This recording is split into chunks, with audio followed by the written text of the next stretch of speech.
बोलती पुस्तके. ज्यांना वाचनाचा नाद त्यांना बोलती पुस्तके घाली साद. आमचं चॅनल सबस्क्राईब करा आणि सबस्क्राईब करायला इतरांनाही सांगा. नमस्कार श्रोते मित्र हो. बोलती पुस्तके सादर करीत आहे लेखक श्री दशरथ गावडे लिखित कादंबरी फेरा, प्रकरण 45. इकडे रिक्षात संध्याच्या नजरेसमोर उमेशचा निरागस चेहरा तळू लागला. तोही संजय सारखाच दिसायला सुंदर व गोरापान होता. देहयष्टीनं घनसर होता. त्याला जवळून पाहता संध्याच्या हृदयाचा ठोका चुकला होता. ती त्याच्यात हरवून गेली होती. तिच्या अंतर्मनात कालवा कालव होत होती. खाली मान घालून बसलेला उमेशच तिला दिसू लागला. प्रेमाच्या विचारांना अंगावर रोमांच फुलू लागले. मन कुठेच लागेना. तळमळ होऊ लागली. ताई, तुझ्या बॉयफ्रेंडचा भाऊ पण किती सुंदर आहे ना? न राहून ती साधनाला असं बोलली. का ग? तुला आवडला की काय? साधना तिच्याकडे पाहत हलकस हसतच बोलली. संध्या काही न बोलता हलकस स्मित करीत लाजून खाली मान घालून बसली. आपल्या ताईनं प्रेम केलंय म्हटल्यावर ती आपल्याला रागानं काही बोलणार नाही हे तिनं जाणलं. म्हणून तिच्या मनातलं प्रेम अबोलपणे व्यक्त केलं. आवडला असेल तर सांग, मी बोलते त्याला. साधना जे समजायचं ते समजून गेली व पुन्हा तिला बोलली. ताई, असं लाजत बोलून संध्यानं तिला मिठी मारली. साधनानं तिच्या पाठीवर हलकंसं थोपटलं. ठीक आहे, मी संजयना उद्या सांगते हं. साधना असं बोलल्यावर संध्यानं मिठी आवळली. तिचं अंग थरथरत असलं तिच्या स्पर्शातनं साधनाला कळून आलं. रिक्षा बंगल्याच्या गेटसमोर थांबली. साधनानं पैसे दिले व दोघीही बंगल्यात गेल्या. मनाच्या हुरहुरीतच उमेश कसा तरी जेवला. टीव्ही पाहण्यात त्याला रस वाटेना. शांत बसून होता. मन संध्याचाच विचार करीत होतं. तिची स्वप्न पाहत होतं. काही वेळानं टीव्ही बंद करून दोघंही अंथरुणात पडले. पण अचानक उमेशच्या मनात स्वतःच्या परिस्थितीचा व संध्याच्या परिस्थितीचा विचार आला. अंग शहारलं. दोघांच्या परिस्थितीत मालक आणि नोकर अशी भिन्नता होती. आपण हे काय करतोय? आपण असं नाही केलं पाहिजे. संजयनं केलंय तेही चुकीचंच आहे. जर हे मालकांना समजलं तर तर ते आम्हाला दोघांनाही नक्कीच नोकरीवरून काढून टाकतील. साधनाच्या वेळी जसे संजयच्या मनात अनेक विचार आले होते, अगदी तसेच विचार उमेशच्याही मनात येऊ लागले. मन कशातच लागेना. अंगाला दरदरून घाम फुटला. पण तरीही संध्याचा विचार त्याच्या मनातनं जाता जाईना. याच अस्वस्थतेत त्याला रात्री केव्हा तरी झोप लागली. संजय मात्र गाढ झोपला होता. दुसऱ्या दिवशी साधनानं संजयला आपल्या केबिनमध्ये बोलावून घेतलं. संशय येऊ नये म्हणून गायकवाडांना सांगून तो टॅक्सच्या चलनांची फाईल हातात घेऊन आला. तसं त्यानं साधनाला सांगितलं. ते ऐकून साधनाला हसायला आलं. पण नंतर तिनं त्याला संध्याच्या मनातली गोष्ट सांगितली. तिने सांगितलेलं ऐकून संजयला मोठं आश्चर्य वाटलं आणि खूप बरंही वाटलं. चेहरा हसरा करून त्यानं हात जोडत डोळे मिटले व मनातल्या मनात देवाचे लाख लाख आभार मानले. साधनाचेही आभार मानले. त्याच्या मनात आनंदाच्या उकळ्या फुटू लागल्या. आनंद गगनात मावेनासा झाला. कारण उमेशच्याही भविष्याचा प्रश्न सुटला होता. उमेशबद्दलची त्याची काळजी आता पूर्णपणे मिटली होती. पण तुम्ही त्यांना आत्ताच काही बोलू नका. आपण परवा रविवारच्या दिवशी चौघेही साधारण 10 वाजताच्या दरम्यान गेटवे ऑफ इंडियाजवळ भेटूया. आपण तिथंच त्यांची भेट घडवून देऊ व तिथून नौकेतून एलिफंटा केव्ज पाहण्यासाठी जाऊ.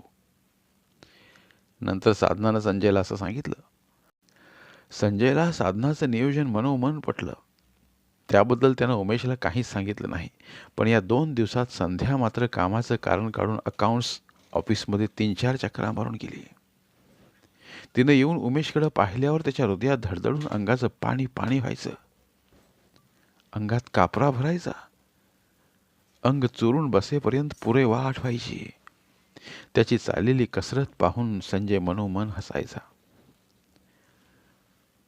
रविवार दिवस उगवला. आज फिरायला जाण्याबद्दल अगोदरच संजयनं उमेशला सांगून तयार केलं होतं. मैत्रिणींबरोबर पिकनिकला जातो असं सांगून साधनानं आणि संध्यानं वडिलांकडनं परवानगी घेतली होती. ठरल्याप्रमाणे चौघेही एकमेकांना गेटवे ऑफ इंडियाजवळ भेटले. उमेशनं तिथं संध्याला व साधनाला पाहिल्यावर त्याची बोबडीच वळली. तो गोंधळून गेला, गांगरून गेला. काय बोलायचं त्याला काहीच सुचेना. अरे, तू पुन्हा मला त्यांच्यासमोर कशाला आणलंस? असं बोलत तो संजयचा हात पकडून त्याच्या पाठीमागे लपू लागला. संजय त्याला पुढे खेचू लागला. तेवढ्यात संध्यानं त्याच्याकडे प्रेमळ कटाक्ष टाकून स्माईल केलं व लाजली. त्या प्रेमळ कटाक्षानं उमेशचं हृदय जोरजोरानं धडधडून सर्वांगावरून सरसरून रोमांच फुलले. अंग थरथरू लागलं. त्याची प्रतिक्रिया विचित्र हावभावात उमटू लागली. त्याची उडालेली त्रेधा तिरपीट पाहून साधना व संजय हसू लागले. नंतर संजयनं उमेशला संध्याच्या प्रेमाबद्दल समजावून सांगितलं. ते ऐकून तर आपण आता चक्कर येऊन पडणार, हृदय ऊर फाटून बाहेर येणार असं त्याला वाटू लागलं. त्यानं संजयचा हात घट्ट पकडून ठेवला. नंतर एका हॉटेलमध्ये जाऊन सर्वजण कॉफी प्यायले. खाली मानेनच उमेश कॉफी प्यायला. संजयने त्याला बरंच काही समजावून सांगून त्याच्या मनातली भीती घालवण्याचा प्रयत्न केला. खूप वेळानं उमेशनं स्वतःला सावरलं. नंतर दोघांनीही एकमेकांच्या प्रेमाचा स्वीकार केला. दोघांच्याही मनात एकमेकांबद्दल अगोदरच प्रेम ज्योत पेटली होती.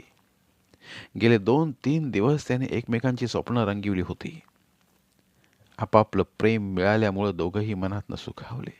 दोघांनाही स्वर्ग गवसल्याचा परम आनंद झाला. नंतर चौघही हॉटेलमधनं उठले व नौकेतून समुद्र सफारीची मजा लुटत एलिफंटा केव्ज पाहण्यासाठी गेले.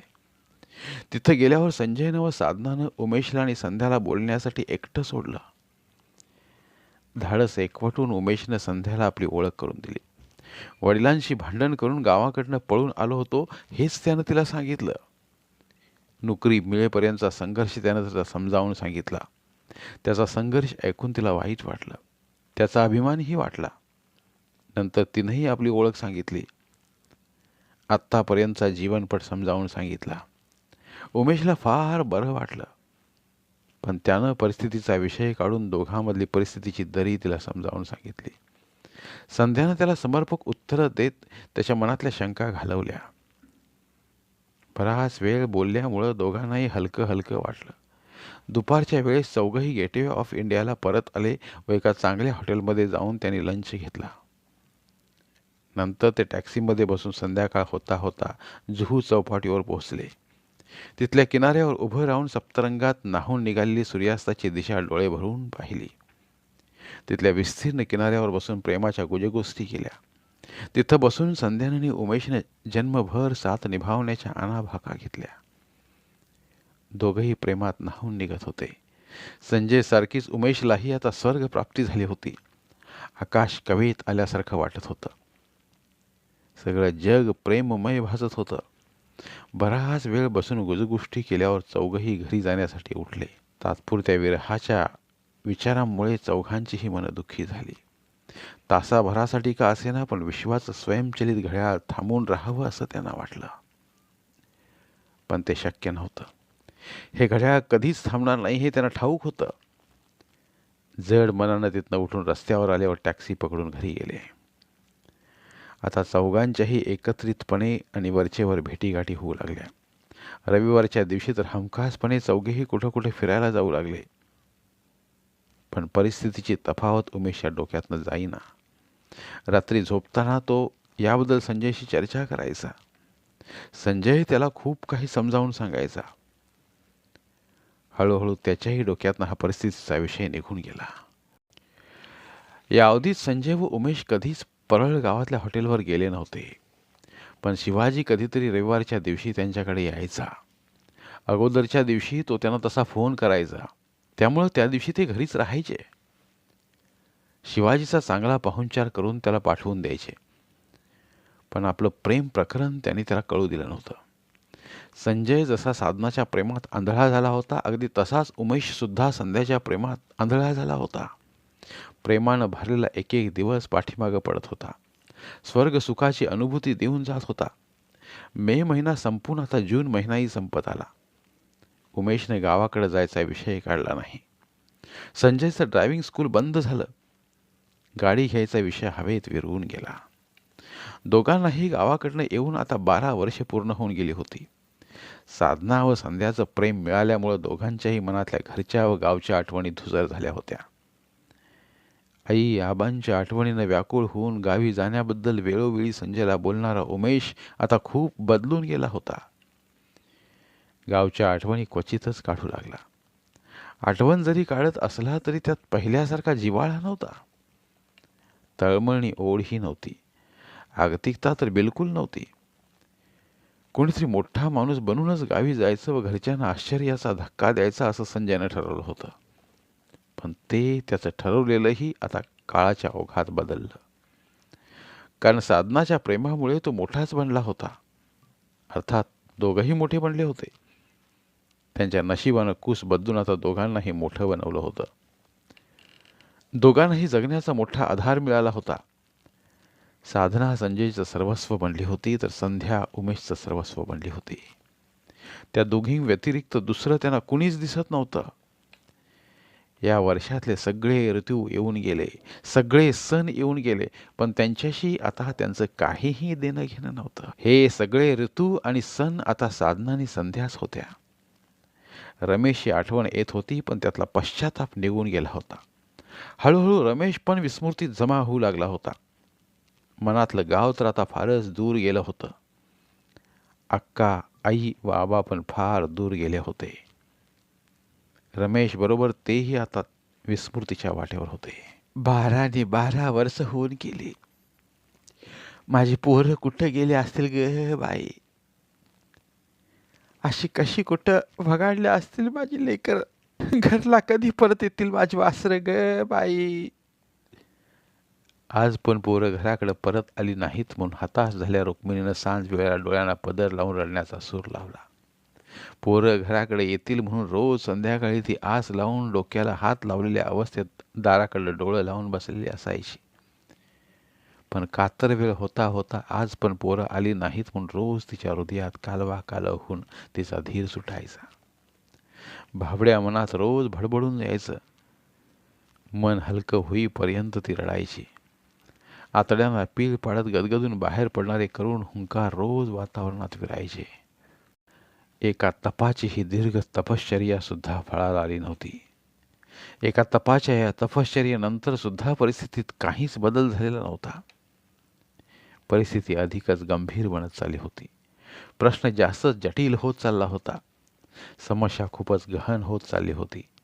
या एका तपाच पोरीच्या वाया गेलेल्या जन्मासाठी आणि गायब झालेल्या पोरांसाठी रुक्मिणीनं जन्माचं रडून घेतलं होतं. आजही त्याच जन्मावरती रडत होती.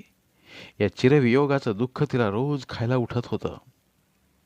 झुरणीमुळं आणि रोजच्या रडण्यामुळं तिची तब्येत आता फारच खालावली होती. दवाखाना चालूच होता.